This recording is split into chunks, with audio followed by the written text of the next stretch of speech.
नमस्कार वकील साहब। नमस्कार। मेरी आपसे बात हुई थी ना फ़ोन पे, मैंने बताया था आपको मेरे बेल का केस है एक। हाँ, हाँ, आपके बेटे का केस है ना? जी, जी, जी, जी, मेरे बेटे का जी, केस है। बताइए। तो सर मैं आपको शुरू से ही बता देता हूँ क्या है। मेरा बेटा वो इम्पोर्ट-एक्सपोर्ट का उसका बिज़नेस है और हुँ, वो काम से उसको बाहर गाँव आना-जाना लगा रहता है उसको। मतलब हर हफ्ते में 1-2 बार आना-जाना लग ही जाता है। तो ऐसे ही वो पिछले सोमवार को, राजेश नाम है उसका। तो पिछले सोमवार को वो बाहर गया था, शहर के बाहर गया था अपने काम से, कुछ मीटिंग वगैरह थी। उसको वापस आना था थर्सडे को, गुरुवार को, पर उससे पहले ही 1 दिन पहले बुधवार को ही वापसी आ गया था। वापसी आया, वो घर पहुँचा अपना, उसने दरवाज़ा खोला, दरवाज़ा खोल के वो मतलब उसको सुनाई दिया, वो बता रहा था कि उसको सुनाई ये दिया कि बेडरूम की तरफ से, बेडरूम के पास से कुछ आवाज़ें आ रही हैं। तो उसको लगा कि चोर-उचक्के कोई गुंडा वगैरह घर में घुसा है, वो सुनने में डर गया। तो उसको जब वो वहाँ जा रहा था, उसने सोचा कि वो रूम के पास जाएगा और देखता है कि वहाँ पे क्या है, तो उसने रास्ते में हमारे मेन डोर जो रहता है उस घर का और बेडरूम, तो रास्ते में जो गैलरी पड़ती है, वहाँ पे किचन है एक। तो किचन से उसने बटर नाइफ जो होती है सर, वो उसने उठा ली अपने डिफेंस के लिए और कि देखने के लिए, मतलब कि बचाव में, कि कुछ अगर कोई गुंडे वगैरह हैं उसको मारेंगे तो अपना बचाव करेगा। बेडरूम के पास पहुँचा, उसने जैसे ही दरवाज़ा खोला तो उसने पाया कि उसकी पत्नी और जो उसका पड़ोसी है, उसका नाम पीटर है, बगल वाले फ्लैट में ही रहता है। वो बेड पे आपत्तिजनक पोज़ीशन पे थे और मतलब ये चंद सेकंडों की कुछ बात होगी, उसने देखा, उसने उसका नाम मेरे बेटे ने उसका नाम चिल्लाया पीटर का। तो उतनी देर में ही पीटर बेड से उठा, उठ के खिड़की की तरफ दौड़ा भागने के लिए, पर ट्रिप करके टकरा के नीचे गिर गया। अब नीचे गिर गया, हुँ, अब अभी इस वक़्त तो हॉस्पिटल में है और मेरे बेटे को अभी जेल में डाल दिया है और एफआईआर में सेक्शन 308 और 325 का चार्ज लगाया है उसके ऊपर। और मेरी बेटी कह रहा हूँ, मेरी जो बहू है, और उसने गवाही दी है कि मेरे बेटे ने ही उसको जानबूझ के धक्का दिया है, उसको मारा-पीटा है गुस्से में। मतलब उसका मैं क्या बताऊँ आपको, उसने सीधा जाके गवाही दे दी, इस वज़ह से पुलिस ने उसको जेल में डाल रखा है। इतनी शर्मिंदगी महसूस हो रही है अब। बस इसीलिए आया हूँ आपको कि अब उसको जेल से कैसे निकाला जाए, बेल वगैरह दिलाई जाए।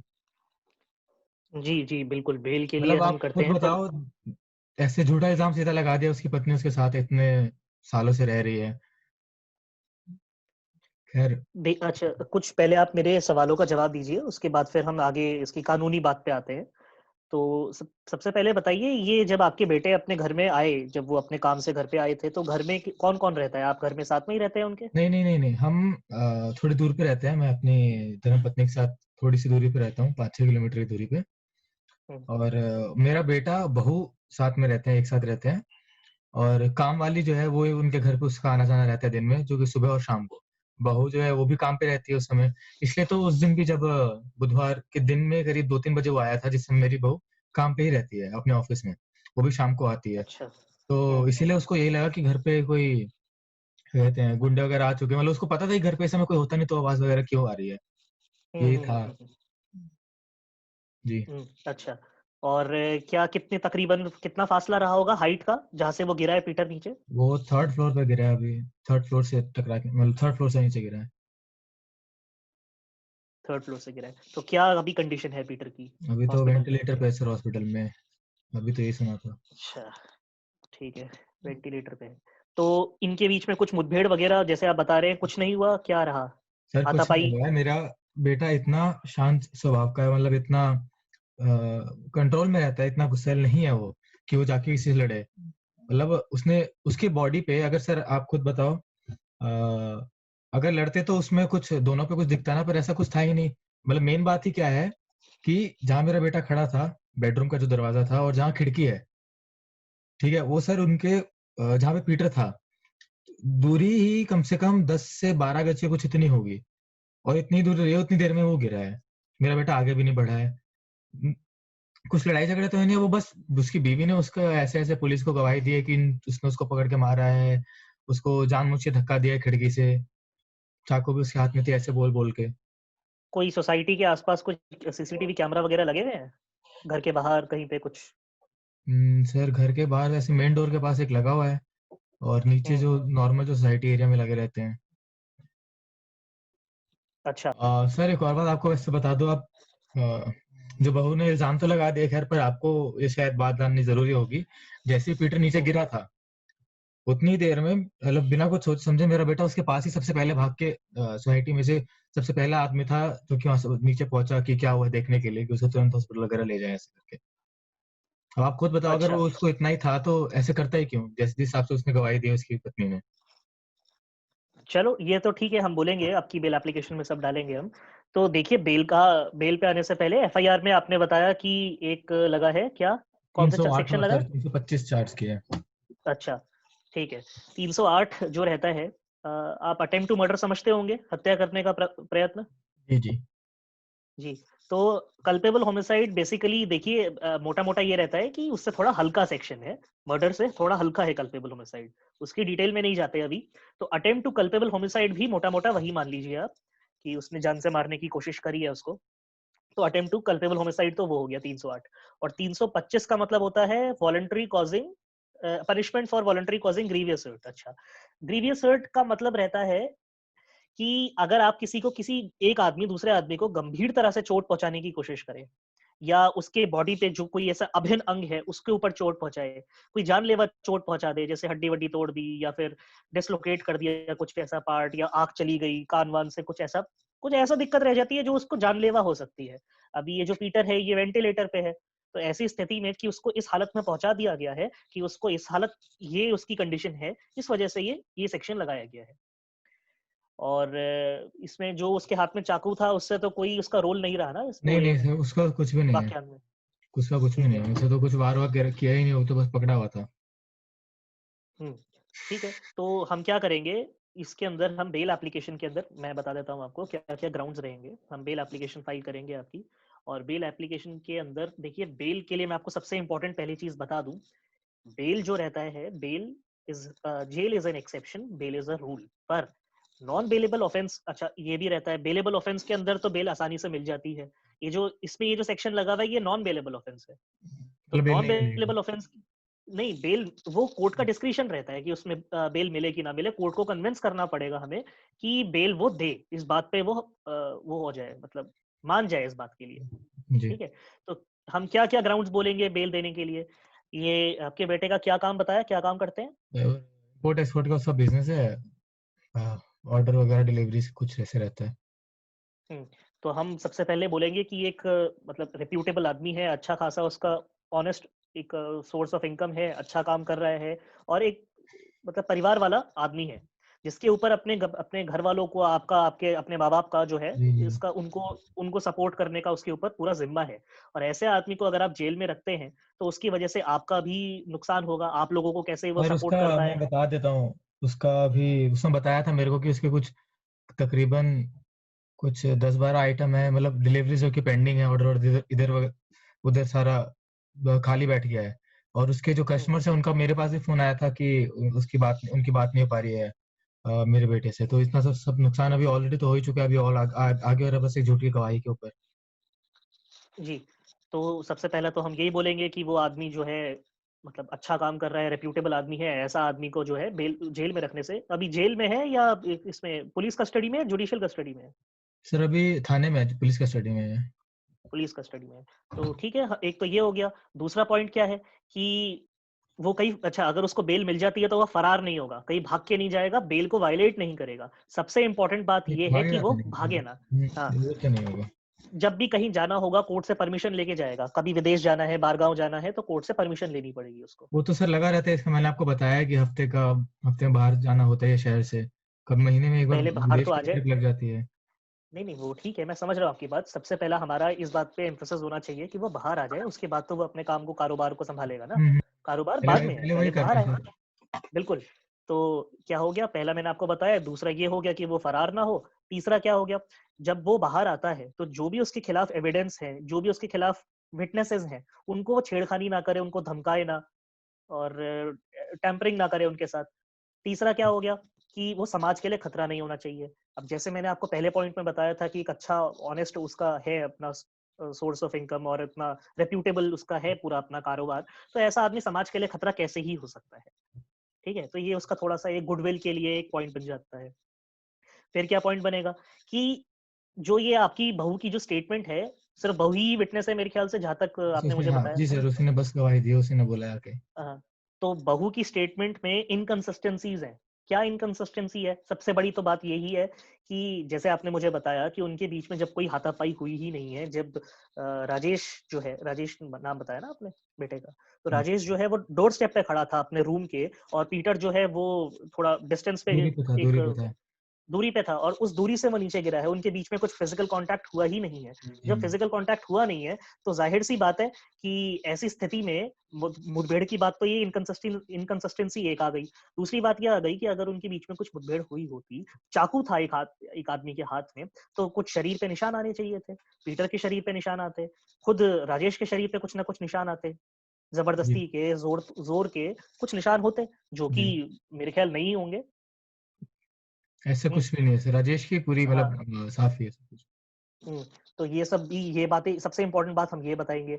फिर एक क्या बात आ जाती है, जो वो सीसीटीवी कैमरा है, जो आपने बताया आपके घर के बाहर लगा हुआ है, तो मेरे ख्याल उसके अंदर भी आना चाहिए कि किस समय वो घर में दाखिल होता है, किस समय पे वो जैसे ही पीटर गिरा, तो वो भागता हुआ गया उसको देखने के लिए। आप बता रहे हैं ना कि वो सोसाइटी के नीचे गया, जी, जी, जी। तो ये भी एक काफ़ी एविडेंट सी बात है। इट इज़ क्वाइट, मतलब सही एक जी, इम्पोर्टेंट बात, ये एक डेवलपमेंट है कि जो आदमी किसी को धक्का देगा, वो भागते हुए उसको देखने क्यों जाएगा? ठीक है? समझ रहा हूँ, जी, जी। ठीक है, एक पॉइंट फिर ये भी एक पॉइंट आ जाता है कि अगर उसको उसको उसके मन में उसको धक्का देने का मंशा होती ही, तो वो अपने ही घर में क्यों बैठा रहता? वो कहीं और भाग के निकल जाता। पुलिस के आने तक वो वहीं पे क्यों बैठा रहा? जी, ये भी एक पॉइंट आ जाता है। तो ये सारी चीज़ें एक पूरा ऐसे क्युमुलेटिव तरीके से हम कोर्ट को कन्विंस करने की कोशिश करेंगे कि देखिए इतने सारे रीज़न्स हैं, इतने सारे कॉजेज़ हैं, और इन सब की वजह से उसको जेल में रखने से कुछ हासिल नहीं होगा, कुछ साबित नहीं होगा। भैया अभी देखिए पुलिस है, पुलिस ने अपनी इन्वेस्टिगेशन ढंग से नहीं करी है, सिर्फ़ आपकी डॉटर इन लॉ के बोलने के बेसिस पे उनको अरेस्ट कर लिया, ठीक है। पर पुलिस की खराब इन्वेस्टिगेशन या पुलिस की फॉल्टी इन्वेस्टिगेशन की वजह से मेरा क्लाइंट क्यों सफ़र करे जेल में? सबसे इम्पोर्टेंट बात तो यही आ जाती है। और जी। अगर उनको इन्वेस्टिगेशन करनी भी है, तो वो तो बेल मिलने के बाद भी की जा सकती है।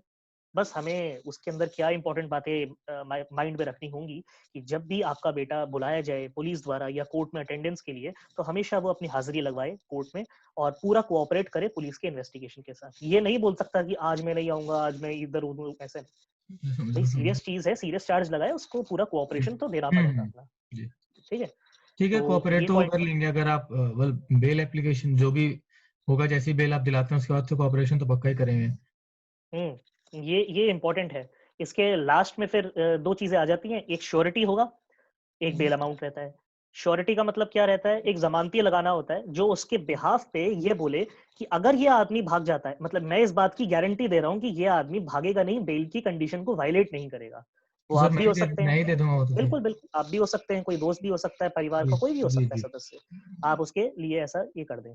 और क्या नाम है, ये बेल अमाउंट के अंदर एक सर्टेन अमाउंट रहता है, वो डिपॉज़िट करना पड़ता है, और जब उसके अगेंस्ट सारा मैटर डिस्पोज़ खत्म हो जाएगा, तब वो बेल अमाउंट वापस मिल जाएगा। बेल अमाउंट क्या उसमें रहेगा?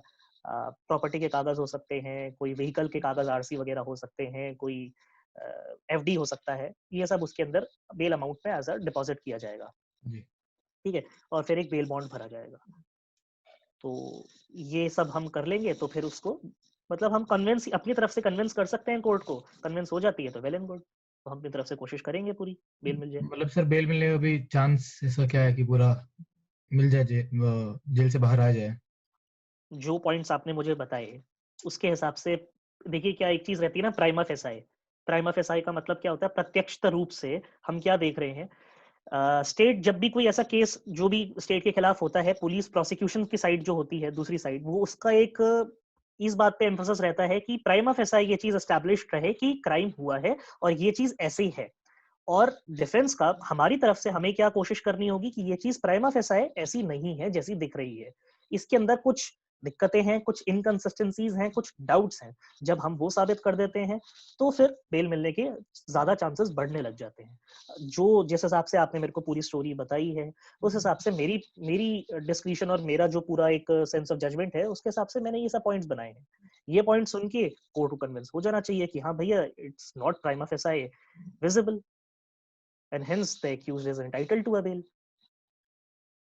जी, तो फिर ठीक सर है? बेल मिलने के बाद केस का क्या रहता है? उसके बाद कुछ उसके बाद भी जाना पड़ता है? हाँ, केस तो खत्म नहीं होगा, बेल मिल जाएगा, बेल मिल जाएगी तो वो बाहर आ जाएगा आपका बेटा, जेल के बाहर आ जाएगा, पर केस उसके अगेंस्ट चलता रहेगा फिर भी। केस तो लंबा चलेगा अभी, क्रिमिनल केस है ना, लंबा केस है, तो इसमें टाइम लग सकता है।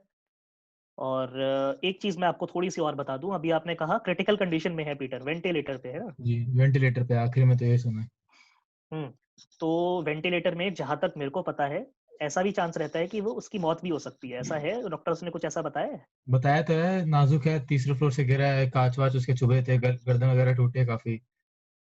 अभी 308 लगा हुआ है, हम्म। और मान लीजिए हमने अभी बेल पे उसको किसी तरह से उसकी बेल एप्लीकेशन मंजूर करवा के बेल पे आजाद करवा लिया। हम्म। मान लीजिए खुदा ना खास्ता ये जो पीटर है, ये किसी इसकी मौत हो जाती है, तो जो ये ऑफेंस है 308 का, ये तब्दील हो सकता है 304 में, यानी कि कल्पेबल होमिसाइड। अभी लगा हुआ है अटेम्प्ट, तब लगेगा कल्पेबल होमिसाइड।